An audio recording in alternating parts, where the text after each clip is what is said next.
Dan satu tersangka bersaksi bahwa ada 4 orang lagi yang belum tertangkap. Mereka diinterogasi secara terpisah dan ke-8 tersangka punya keterangan yang sama. Artinya clear bahwa mereka mengakui perbuatannya. Tapi itu berdasarkan BAP ya, yang konspirasinya katanya bisa saja direkayasa.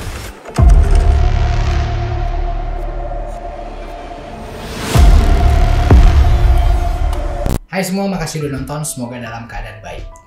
Kasus Vina sudah terjadi 8 tahun yang lalu dan sudah menetapkan sanksi terhadap 8 orang tersangka, yang 7 diantaranya hukuman seumur hidup dan 1 orang hukuman 8 tahun. Sedangkan 3 lainnya masih menjadi DPO atau buron. 1 orang tersangka yang masih di bawah umur sudah bebas dari penjara tahun 2020 yang lalu karena diberikan remisi, yang artinya dia baru menjalani hukuman 4 tahun dan dipotong 4 tahun juga. Begitulah hukuman di negeri Konoha.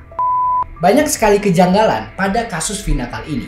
Mulai dari keterangan awal institusi mengenai kecelakaan. Saya menyebutnya institusi ya, soalnya saya takut. Lalu proses penyidikan, proses pengejaran, hasil visum, keputusan pengadilan, bahkan proses pengungkapan identitas. Bisa saya asumsikan ini sebagai produk cacat hukum. Mohon maaf, tapi itu spekulasi dari saya ya Pak, sebagai orang awam melihat kondisi hukum di kasus ini. Saking banyaknya informasi yang tidak diungkapkan, membuat orang awam seperti saya menganggap ada yang ditutup-tutupi, tapi bukan botol. Saya sudah merangkum beberapa kejanggalan pada penanganan kasus ini sampai video ini dibuat, karena mungkin ada kejanggalan-kejanggalan baru nantinya. Kejanggalan pertama adalah saat kasus Vina pertama kalinya dinyatakan sebuah kecelakaan lalu lintas oleh Kepolisian Cirebon Kota pada tahun 2016 yang membuat jenazah Eki dan Vina langsung disemayamkan tanpa proses otopsi. Padahal saat proses pemandian jenazah, keluarga Vina melihat kondisi Vina tidak seperti korban kecelakaan. Terdapat luka lebam hampir di sekujur tubuh Vina. Terdapat lebam yang diakibatkan oleh benturan berulang-ulang. Lalu, motor yang dikendarai pun tidak mengalami kerusakan akibat kecelakaan. Bagaimana institusi ini menyimpulkan kecelakaan di awal, padahal ditemukan banyak kejanggalan pada pemeriksaan jenazah korban dan bukti kendaraan korban. Perlu kalian ingat bahwa kejadian Vina itu terjadi tanggal 27 Agustus 2016 dan penangkapan pelaku terjadi tanggal 31 Agustus 2016. Kalau tidak salah, dikabarkan ada bukti chat antar para tersangka yang berencana mengeksekusi Eki dan Vina, sehingga dapat ditetapkan menjadi eksekusi berencana. Kemana ya bukti chat itu? Kenapa nggak pernah dipublish aja kalau memang ada? Pada berita Detik News tahun 2016 disebutkan bahwa kejadiannya terjadi pada hari Sabtu 27 Agustus kemarin sekitar pukul 22 WIB.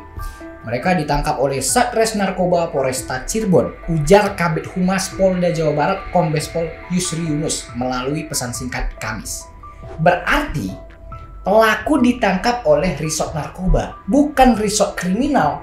Padahal kasus ini adalah kasus kriminal. Mungkin bisa ditanyakan langsung sama Kombes Pol Yusri Yunus. Sebelum dimakamkan melihat tanda luka juga memang agak sedikit mencurigakan, walaupun belum didalami. Kemudian juga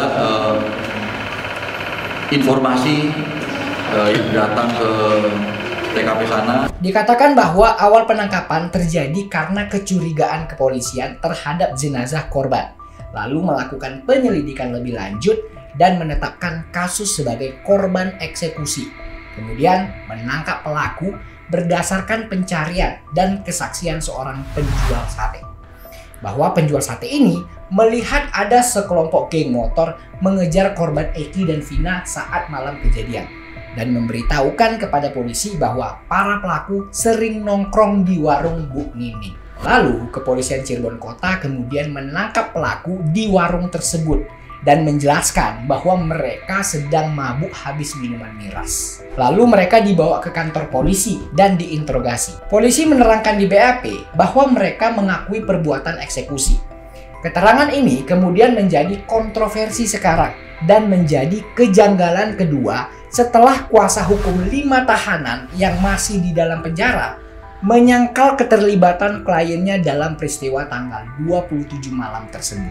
Kuasa hukum ini menerangkan bahwa kliennya tidak terlibat, bahkan tidak mengenal korban Eki dan Vina. Dia melanjutkan bahwa kelima tersangka yang ditahan merupakan korban rekayasa hukum yang dilakukan Polres Cirebon Kota. Kliennya juga tidak mengenal 3 tersangka DPO dan tersangka lain yang ditahan.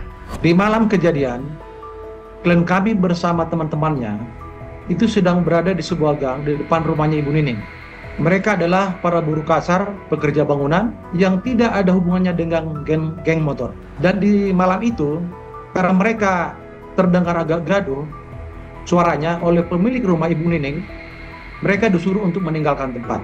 Sehingga kesemua mereka itu berjumlah kurang lebih ada 9 orang berpindah ke rumahnya Pak RT. Termasuk juga anaknya Pak RT, namanya Kafi. Dan di sana mereka tidur sampai besok paginya.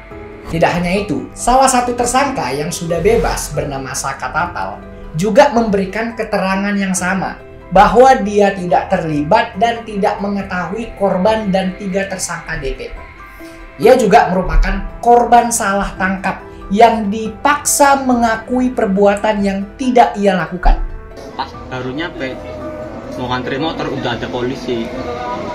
Saya datengin, saya kan ke situ niat cuma nganterin motor. Malah saya ikut ditangkap juga tanpa sebab apapun. Nggak ada penjelasan apapun. Langsung dibawa. Nyampe di Polresta, saya langsung dipukulin, suruh mengakui apa yang bukan saya lakukan. Agak aneh ya, apa iya 8 tahun lalu polisi salah tangkap dan sembarangan menetapkan tersangka? Apa iya keterangan di BAP itu berdasarkan karangan dari institusi?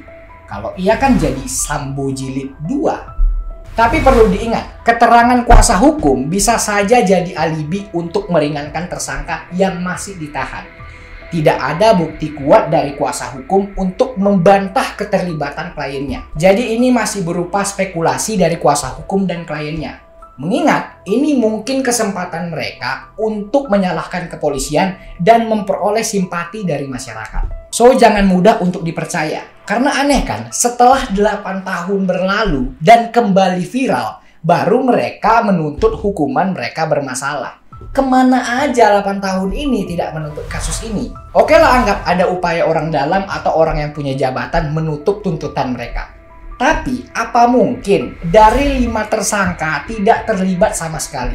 Pasti mereka memanfaatkan momen untuk playing victim seolah-olah menjadi korban salah tangkap. Coba deh kalian pikirkan baik-baik. Terus yang membuat kejanggalan ketiga adalah tersangka bebas Saka Tatal juga mengakui dia korban salah tangkap dan dipaksa bersalah. Di sini yang buat gue sedikit percaya dengan keterangannya. Dia kan tertuduh tersangka, sudah menjalani hukuman 4 tahun berkat remisi, dan sudah bebas. Ibaratnya, kalau dia mengakui dia bersalah sekalipun, kan dianya juga udah bebas, udah dikasih remisi pula. Ibaratnya dia tinggal menjalani kehidupan setelah keluar dari penjara. Tapi dia malah bersaksi bahwa dia korban salah tangkap. Gue takutnya dia bakalan kena pidana kalau ternyata keterangannya itu terbukti palsu. Terus apa untungnya dia berbohong, Bang? Yang pertama, yang jelas namanya dibersihkan dari tuduhan eksekusi. Yang kedua, dia dapat menjerat oknum-oknum yang melakukan penyiksaan terhadap dirinya. Yang ketiga, dia bisa mendapatkan uang ganti rugi karena merupakan korban salah tangkap yang tentunya ganti rugi negara cukup banyak. Yang ketiga, keterangannya bisa membuat satu institusi ini meminta maaf dan dinilai buruk oleh masyarakat. Yang kelima, punya dampak sosial yang baik di lingkungan tempat dia tinggal. Yang selanjutnya, kalian bisa isi sendiri di kolom komentar. Dalam wawancaranya, dia mengatakan bahwa dia hanya mengenal 6 orang tersangka yang ditangkap dengan alasan satu kampung dan jarang main. Ya, artinya ya pernah main. Oke, kita selesaikan pembahasan Saka Tatal. Kita masuk ke janggalan selanjutnya. Pada saat proses penyidikan dalam BAP, berita acara pemeriksaan, dijelaskan bahwa ke-8 tersangka ini mengakui perbuatannya dan 1 tersangka bersaksi bahwa ada 4 orang lagi yang belum tertangkap. Mereka diinterogasi secara terpisah dan ke-8 tersangka punya keterangan yang sama. Artinya clear. bahwa mereka mengakui perbuatannya. Tapi itu berdasarkan BAP ya, yang konspirasinya katanya bisa saja direkayasa. Lalu saat BAP ini dilimpahkan ke kejaksaan, 8 orang tersangka ini merubah keterangan BAP-nya. Mereka menarik pengakuan mereka dan mengatakan tidak terlibat dalam eksekusi korban. Nah, gimana tuh coba? Sebelumnya juga BAP salah satu tersangka yang mengatakan bahwa ada 4 orang lagi yang belum ditangkap. Namun, hanya 3 tersangka yang dijadikan dan ditetapkan sebagai DPO. Artinya, ada asumsi bahwa 1 tersangka lain sengaja dihilangkan. Dalam keterangannya di wawancara TV One, Kombes Pol Surawan menjabarkan bahwa tersangka yang tertangkap tidak mengetahui identitas asli mengenai 3 DPO yang lain, yang menyebabkan kepolisian sulit mengungkap dan menangkap karena minimnya informasi mengenai identitas ketiga DPO.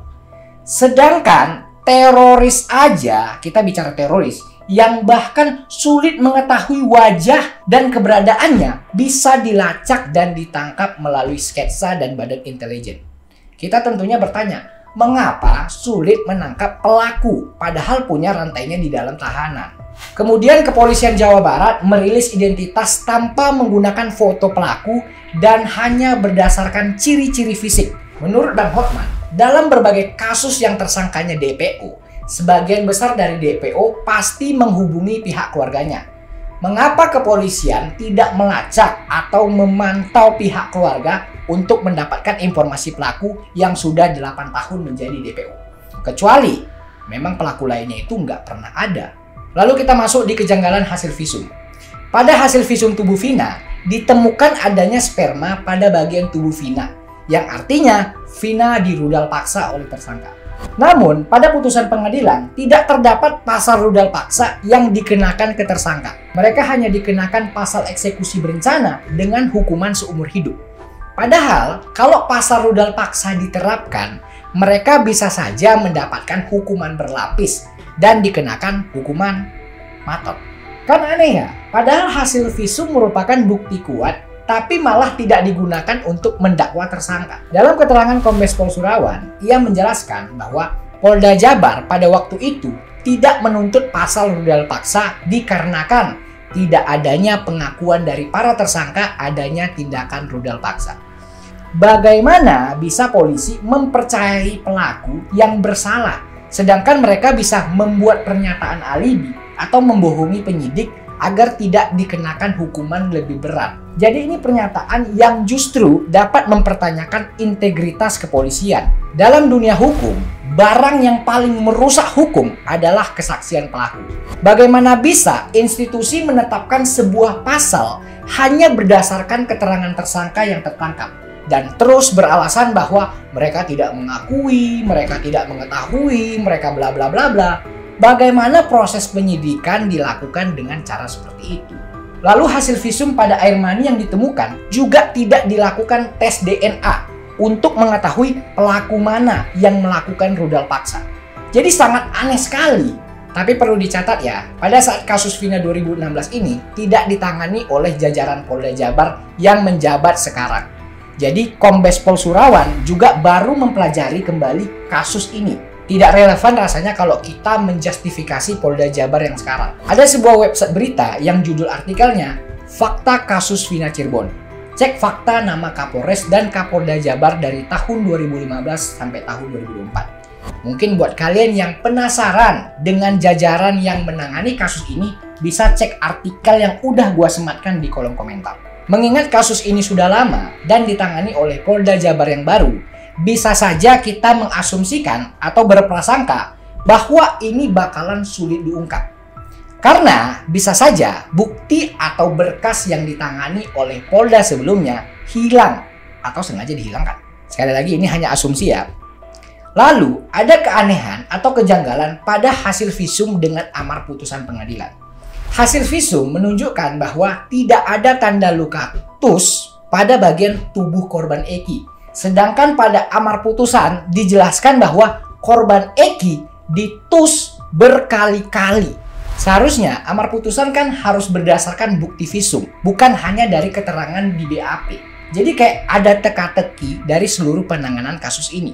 Sedikit tambahan info dari kuasa hukum 5 tersangka yang mengatakan bahwa dia sudah melakukan investigasi terkait penyebab kematian Eki dan Vina. Yang berkas tersebut juga ada di Kepolisian Lalu Lintas Cirebon.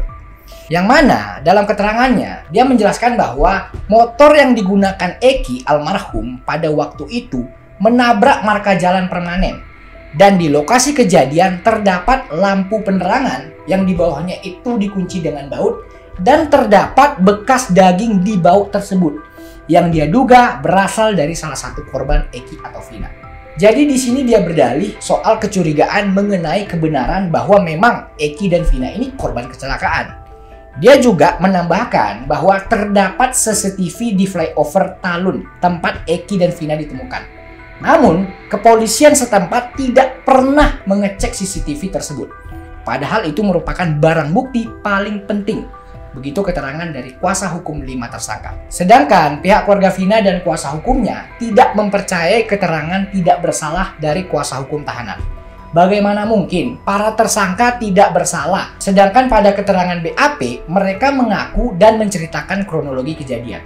Oke, begitulah kejanggalan yang sudah gua rangkum dalam video kali ini. Gua menyimpulkan bahwa ini bukan hanya sekedar kasus Vina, tapi lebih besar daripada itu. Ini kasus bisa membuka banyak tabir, bisa mempertontonkan seluk-beluk kondisi hukum di negeri ini. Ya maksud gue ya, bisa jadi kasus Sambo Jilid 2. Makanya, kita benar-benar harus mengawal kasus ini. Tidak hanya fokus pada penangkapan pelaku, tapi juga fokus pada penegakan hukum di awal kasus ini ditangani, yang penuh banyak kejanggalan. Oke lah, begitu saja video kali ini. Mohon maaf bila ada pihak-pihak yang tersinggung dengan video ini. Gue Jendra, pamit dulu.